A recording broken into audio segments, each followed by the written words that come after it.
see if this can actually scale up well enough. Honestly, everyone knows the power of the early game Lucas jungle. Yep. So maybe if they can get some first bloods early, a lot of early kills early on, maybe they can stop the Esme and the Harriet from going crazy. Let's have to find out though if that can happen as we load up for game number 2 of Falcons and TNC. Battle of the Skies once again, jumping into game number 2 in this best of 5. TNC, maybe surprising some, but they played one hell of a game, number 1, and now we're jumping into it. Can they even out the series here for Falcons? We'll find out.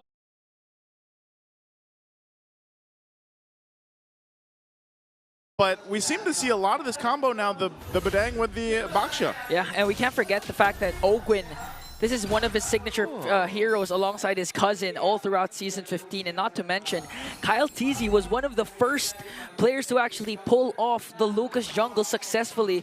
I remember the time he did it back in SPS where there was a stretch that he had a good time with Lucas. Oh, quick rotation out of the EXP lane by Flcn. Zyda in the red. Now they're chasing right after Zyda. Good response there from Gawi to try and sacrifice and save Zyda.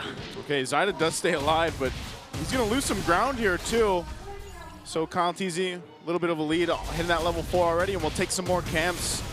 Good push, though, up top, taking advantage for 3-Mark. I mean, that's what's going to happen.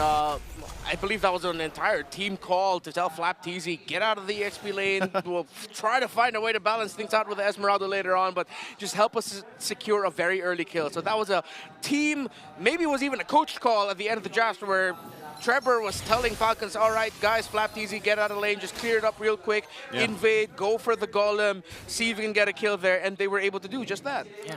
They're really traveling together here, too. And I like that Ingon mentioned it earlier, you know, when the Lucas was kind of a debate how it worked in the jungle. There was very few that were able to make it work. Kyle Teasy being one of them, Demon Kite another one of them. And it's been pretty devastating, you know, especially early on. So this is going to be an objective secured already for Falcons. First turtle of the game goes in their hands. Yeah, and there was the strong start that Rockhard mentioned a while ago that can happen if you have a Lucas jungle. And if I can recall correctly, Kyle Teasy mentioned that the reason why his Lucas actually performs well in international events is because it's harder to pull it off locally. Oh, that's what he said? Yeah, that's what he said. I asked the question. All right, Kyle. That's a little heated there, Ingon. You know? What are you trying to say about the other region? That came from Kyle Teasy. Yeah, I mean, backtrack. We're messing with you. Redmar, you were there. You were beside me. Yeah, I know. We were doing the interview at the same time. Yeah. All right, so I'm interested to see how else Flcn is going to be playing this game, because you're definitely not going to win the lane up against the Esmeralda as a Baksha. The best that you could do is just beat the Esmeralda in map presence, which so far he has done. Well, for one big rotation. How many more times can he do that? Well, let's see. Because again, 3-Mark can just dance on this Baksha all day long. I feel like this is such a great showcase of like Flap's personality. Like Baksha seems to be the hero to do that, you know? Yeah. And all right, old man, back in my day, when he was a rookie in Season 6, it was actually the Baksha and the EXP lane that he made a name for himself with. In the height of Bren Esports, OG Bren Esports with Carl Teasy. Yep. So that's the first hero he made a name for himself for? Well, one of them. It was a interesting era for EXP laners, and unique Baksha, and even at that time there was a unique Barrett's EXP lane pickup that was so good. I think it's funny, man. Like XP lane, I feel like has had the interesting eras. Oh yeah. It's got like those really just standard Eternal Battle ones, and then it's got the really exciting ones. Then you have the Bruiser ones, and then you had like where we are now, where it's like there's a lot of good picks that you can bring to a team composition, but usually, like you mentioned, sometimes it's your XP laners being kind of your roamers in a sense, you know, and the way it's working. So this is just another turtle going in the hands here of Falcons. It is a objective, though, also on the other side for TNC. They do get that turret, first one of the game down. Yeah, so TNC rotating topside of Turtle 2. They fully understood that the weak side is the EXP lane in the lineup here of Falcons. Just broke down that tower. 3-Mark is getting items very well. He is at 3,100 gold, Flcn at 2.4. So that's already a significant lead in the EXP lane at this point of the game. 5 minutes in. But yeah, that's because Flapteasy isn't a lane duelist in this scenario. He's, again, a sub-roamer. Yeah, his job is literally just to kind of clear things out and rotate around and go from there. And then drop his Revitalize when he has to.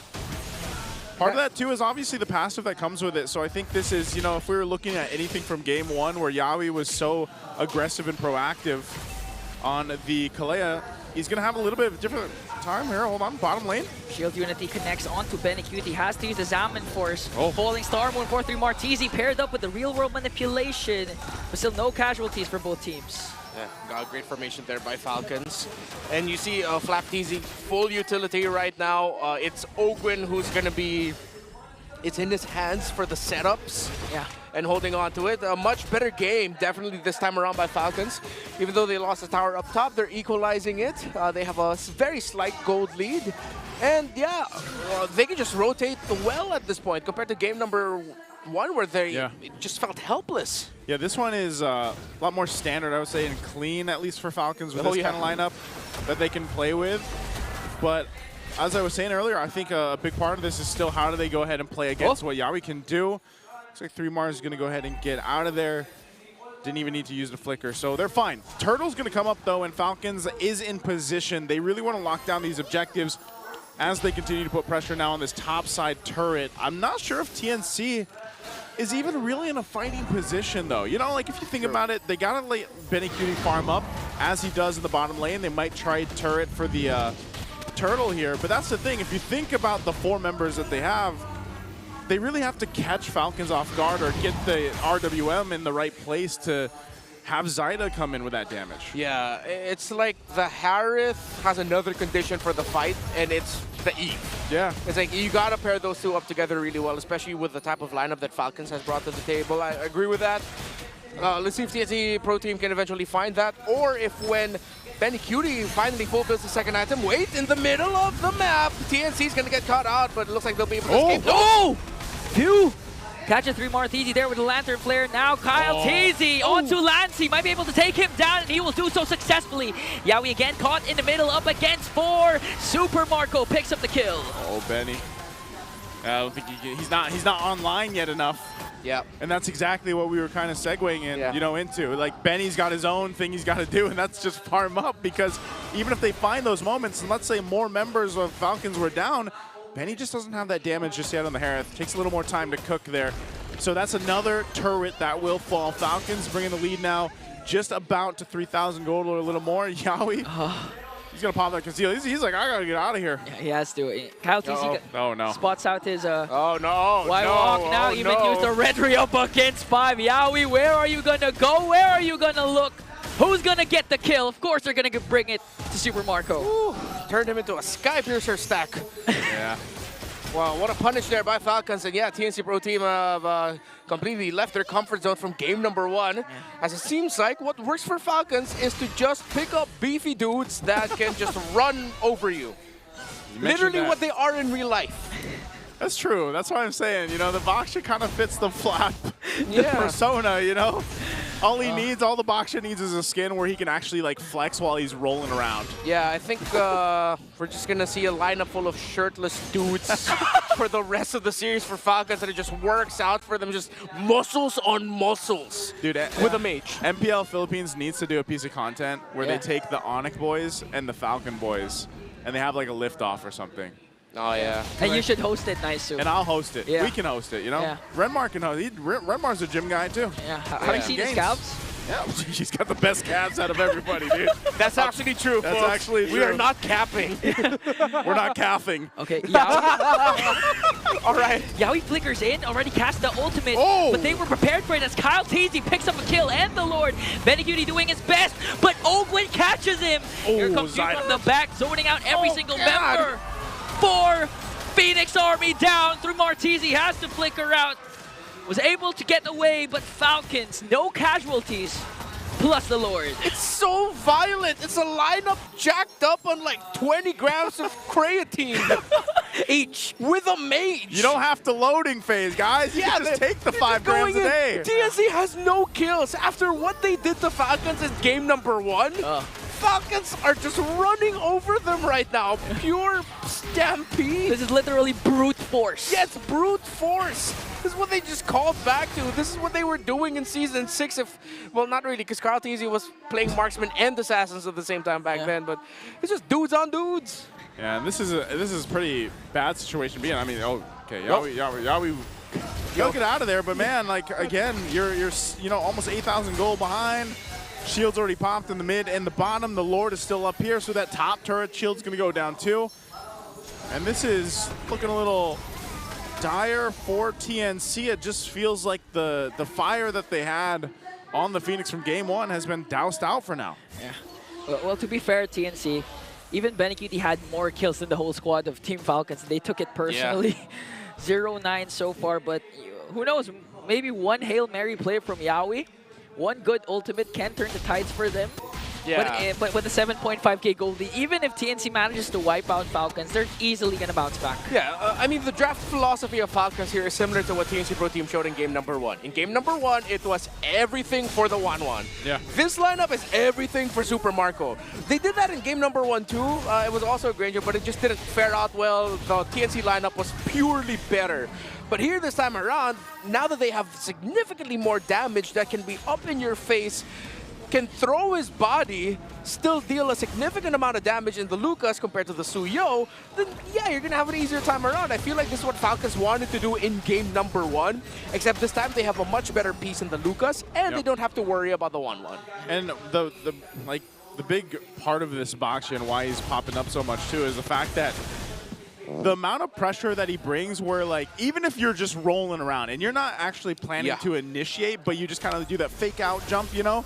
Like, that's enough to keep people from guessing or initiating themselves. And it's a way that Falcons can play, or any team rather, that takes that Baksha. And mind you, this lets Flap, because he brought it in the XP lane, be a lot more proactive. If you think about the, for example, team fight participation in essence, when it's a Baksha, you're going to have a way easier time to do it than really majority of the XP laners that are available right now in the current meta. So Flap's been a big part of why Falcons has just been winning these team fights time and time again, where it also takes some of the pressure from Ogwin away, where he can be a little more kind of choosy on how he wants to initiate with this Badang. So this Lord, it's just going to go in the hands unless Yawi tries to do something. Oh, he charges on to Super Marco, but Kyle TC secures the Lord. Here comes the whole squad of the Phoenix Army. But the first target there is Benecutie as a Falcon clapback is there. They pick up 3 Martisi, surrounded by 5, and instantly demolished him. He walked into the gym without a membership.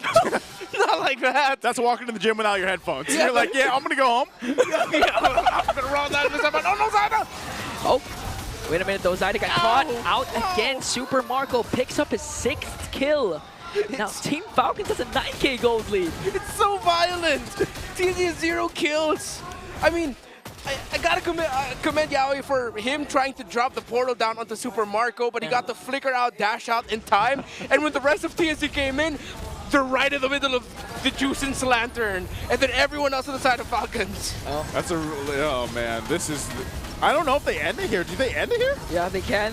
Ogwin flickers in. Here comes the real world manipulation though. Benecutie trying to work on Ogwin, but lacks the damage. As the Lord being worked on here by TNC, Benecutie already popped his Zaman Force, and Yaoi just got bursted down by Super Marco with a Piercer of 770 stacks. Minions onto the middle lane. Kyle TC with Unleash the Beast, and Team Falcons might be able to win this game without a single death. Kyle TC though. Winter Crown play, clutch a triple for Super Marco. Benecutie left, and Team Falcons with a huge bounce back. Super Marco capped it off with a maniac.